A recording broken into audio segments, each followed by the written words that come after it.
Hello student, आज हम जो हमारा पॉलिटिकल सब्जेक्ट है और क्लास +2 हमारा जो चैप्टर चल रहा है द एंड ऑफ बाइपोलैरिटी, उसमें हमने देखा था डिसइंटीग्रेशन ऑफ सोवियत यूनियन की बात की थी। तो उसके कारण पढ़े थे हमने, वीकनेस पढ़ी थी, और आज हम कर रहे हैं कि consequences of disintegration of Soviet Union के उनके सिट्टे क्या निकले।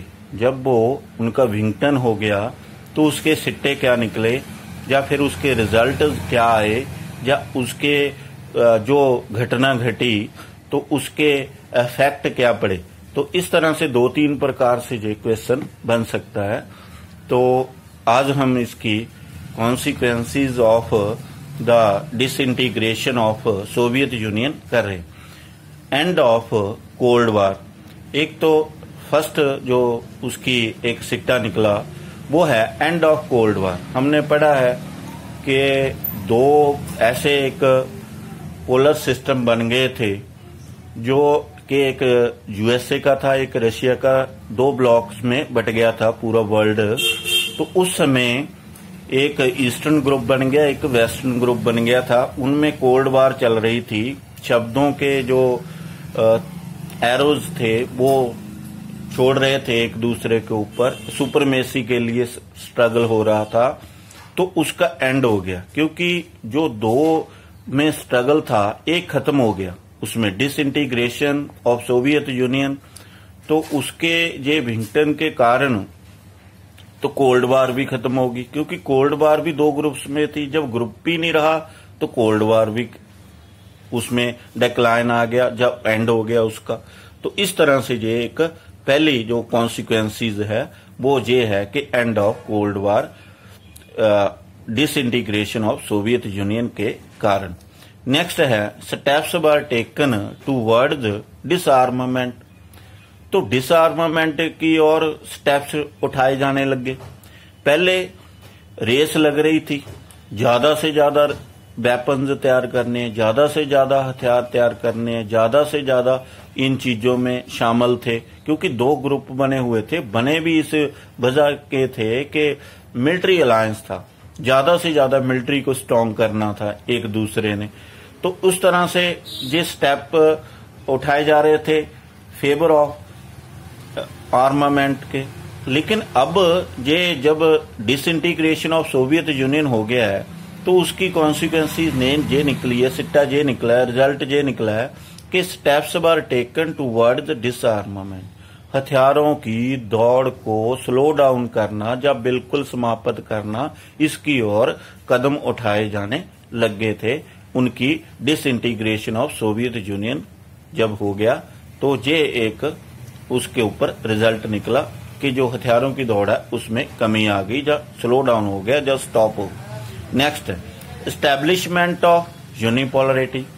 जो पहले हम बात किसकी कर रहे थे, बाइपोलैरिटी की, अब क्या कर रहे हैं, यूनिपोलरिटी। तो इसका मतलब है वो एस्टैब्लिशमेंट हो गई है। तो इसका ही स्ट्रगल था दोनों में, कौन सुपर पावर बनेगा, दोनों में से किस सुपर पावर को जो एस्टैब्लिश किया जाएगा। तो दोनों का स्ट्रगल हो रहा था, कोल्ड वार हो रही थी। लेकिन जब डिसइंटीग्रेशन ऑफ सोवियत यूनियन हो गया तो उसके कारण ये एक सिट्टा निकला कि वो बाइपोलैरिटी की जगह यूनिपोलैरिटी एस्टैब्लिश होगी। अब यूएसए है जो वो एक वर्ल्ड पावर के तौर पर, एक वन पोलर के तौर पर एस्टैब्लिश हो गया। ये उसका एक सिट्टा निकला। नेक्स्ट है डिक्लाइन ऑफ मिलिट्री अलायंस, क्योंकि दोनों ग्रुप जो बने थे मिलिट्री अलायंस के थे, एक नाटो था, एक सीटो, इस तरह से बन रहे थे ग्रुप्स मिलिट्री के तौर पर। उनमें डिक्लाइन आ गया, अब जरूरत ही नहीं है, क्योंकि वन पावर सिस्टम ही हो गया, सुपरमेसी एक यूनिपोलर सिस्टम बन गया। तो इसमें अलायंस करने की जरूरत नहीं है, क्योंकि दुश्मन ही दूसरा खत्म हो गया, एक ही जो एक सुपर पावर बच गई है। तो इसके कारण जो मिलिट्री अलायंस होते थे पहले, उनमें डिक्लाइन हो गया, उनका पतन होना शुरू हो गया। ये एक कॉन्सिक्वेंसीज निकली उनकी। नेक्स्ट था चेंज इन पावर रिलेशंस। जो पावर रिलेशन है उनमें भी चेंजेस आनी शुरू हो गई है।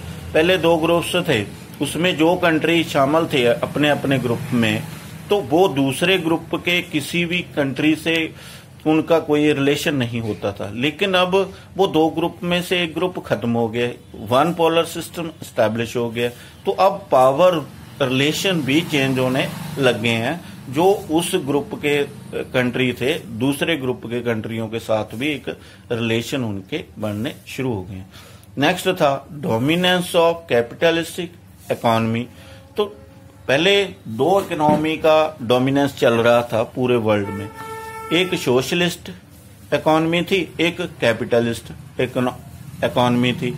लेकिन उनमें से एक का जो हेड था ये यूएसए था, एक का यूएसएसआर था। अब यूएसएसआर की डिसइंटीग्रेशन हो गया, तो उनकी जो एक आइडियोलॉजी, विचारधारा या फिर कोई उनके प्रिंसिपल एस्टैब्लिश किए थे, उनका एक डिक्लाइन होना शुरू हो गया और डोमिनेंस करने लगी कैपिटलिस्टिक इकोनॉमी, क्योंकि ये यूएसए की थी, वो ही एक सुप्रीम पावर बन के राइज हुआ था पूरे वर्ल्ड में। तो उसकी ये डोमिनेंस एस्टैब्लिश होगी पूरे वर्ल्ड में, वो है कैपिटलिस्टिक इकोनॉमी। नेक्स्ट है लिबरलाइजेशन, प्राइवेटेशन एंड ग्लोबलाइजेशन। ये 3 वर्ड की वर्ड बन गए हैं वर्ल्ड के लिए, पूरे वर्ल्ड के लिए की वर्ड हैं ये वर्ड हैं ये 3। वो है लिबरलाइजेशन, प्राइवेटेशन एंड ग्लोबलाइजेशन। इसका मतलब उदार नीति, नरम विचार, नरम पॉलिसी को एस्टैब्लिश करना, क्योंकि ट्रेड के तौर पर अब लड़ाई झगड़ा तो बंद हो गया, अब दूसरी ओर ध्यान हो गया कि डेवलपमेंट कैसे करें, इकोनॉमिकली डेवलप कैसे करें। तो इसमें फिर उदार पॉलिसी को एस्टैब्लिश करना पड़ा कि सबके लिए नरम पॉलिसी एक एस्टैब्लिश की जाए ताकि ट्रेड को डेवलप किया जाए, ताकि जो इंडस्ट्रियलाइजेशन है उसको और ज्यादा उनकी गति को बढ़ाया जाए। तो उसमें ये एक जो नेचुरल रिसोर्स है उनको किस तरह से यूज किया जाए, ये एक लिबरल पॉलिसी को एस्टैब्लिश किया गया। प्राइवेटेशन, लोगों का निजीकरण, जो प्रॉपर्टी है उसका निजीकरण हो गया, तो प्राइवेटेशन एस्टैब्लिश हो गया। अब लोगों का अधिकार, एक पर्सनल अधिकार क्षेत्र एस्टैब्लिश कर दिया, तो इस तरह से इसने काफी सारी डेवलपमेंट होने शुरू होगी।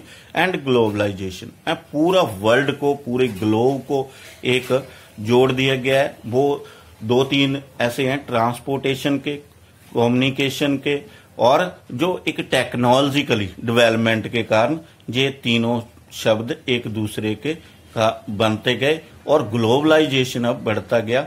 अब पूरा वर्ल्ड एक बड़ी मार्केट के तौर पर एस्टैब्लिश हो गया, ये एक बड़ा कारण बना। नेक्स्ट है bossism of international financial institution. जो इंटरनेशनल फाइनेंशियल पैसे के साथ लिंक करते हैं इंस्टीट्यूशन, वो बॉसिज्म हो गए। अब कंट्री नहीं है, एक कंट्रियों का बनाया हुआ एक इंस्टीट्यूशन है, वो एक एस्टैब्लिश हो गए हैं। जैसे इन्होंने पहले बनाया था यूनाइटेड नेशन ऑफ ऑर्गेनाइजेशन था, यूएनओ, तो उसमें बहुत सारी और ऑर्गन्स उसके बन गए। तो वो उन्होंने अपना अपना काम करना, वो इकोनॉमिकली भी एक उन्होंने अपना एक ऑर्गन एस्टैब्लिश किया, जहाँ इंस्टीट्यूशन एस्टैब्लिश किया, तो वो एक बॉसिज्म के तौर पर पूरे वर्ल्ड में एस्टैब्लिश हो गए, इसके कारण कि डिसइंटीग्रेशन ऑफ सोवियत यूनियन जब हो गया। नेक्स्ट है emergence of new state. New state का जो राइज होने शुरू हो गए, इसके पीछे कारण क्या है? क्योंकि बहुत सारे देशों को गुलाम बना रखा था, बहुत सारे ग्रुप में शामिल हुए थे, वो उनकी अपनी एक इंडिपेंडेंट थिंकिंग नहीं थी, इंडिपेंडेंट उनकी सोवरेनिटी नहीं थी। तो अब वो आजाद होने शुरू हो गए हैं और डेवलपिंग कंट्री है, तो उस तरह से इनका भी एक न्यू स्टेट बन के उभरने शुरू हो गए थे। नेक्स्ट है transition from authoritarian socialistic system to democratic system. जो एक अथॉरिटेरियन सिस्टम चल रहा था, सोशलिस्ट सिस्टम चल रहा था, वो उसमें एक ट्रांजिशन हुई, बदल गया, तो उसको बदलकर अब डेमोक्रेटिक सिस्टम एस्टैब्लिश होने लगे हैं। ये एक बड़ी कॉन्सिक्वेंसेस थी of the disintegration of Soviet union. Next है प्रोविजन ऑफ फ्री ट्रेड। मैंने पहले बात की है लिबरलाइजेशन, प्राइवेटेशन एंड ग्लोबलाइजेशन। उसमें जी अब प्रोविजंस हो गए हैं फ्री ट्रेड के। पहले एक दूसरे कंट्री के साथ लिंक जोड़ने में ग्रुप के हेड की इजाजत लेनी पड़ती थी, जैसे यूएसए है या यूएसएसआर है, तो उनमें एक फ्लेक्सिबिलिटी आ नहीं सकती थी, ट्रेड डेवलप नहीं हो सकता था, ग्लोबलाइजेशन नहीं आ सकती थी। लेकिन अब फ्री ट्रेड स्टार्ट हो गया। उनका जो फ्री ट्रेड, हर एक कंट्री एक फ्रीली एक दूसरे कंट्री से जो ट्रेड है वो डेवलप कर सकता है। तो इस तरह से जैसे वर्ल्ड ट्रेड ऑर्गेनाइजेशन एस्टैब्लिश हो गया है, तो वो चीजें ये बढ़नी शुरू होगी। अब मिलिट्री अलायंस की जगह अब इकोनॉमिकली जो डेवलपमेंट है उसकी ओर बढ़ने शुरू हो गए, ग्लोबलाइजेशन आना शुरू हो गया। ये एक कुछ कॉन्सिक्वेंसेस थी disintegration of Soviet union. Next question हम अगली वीडियो में करेंगे। Thank you.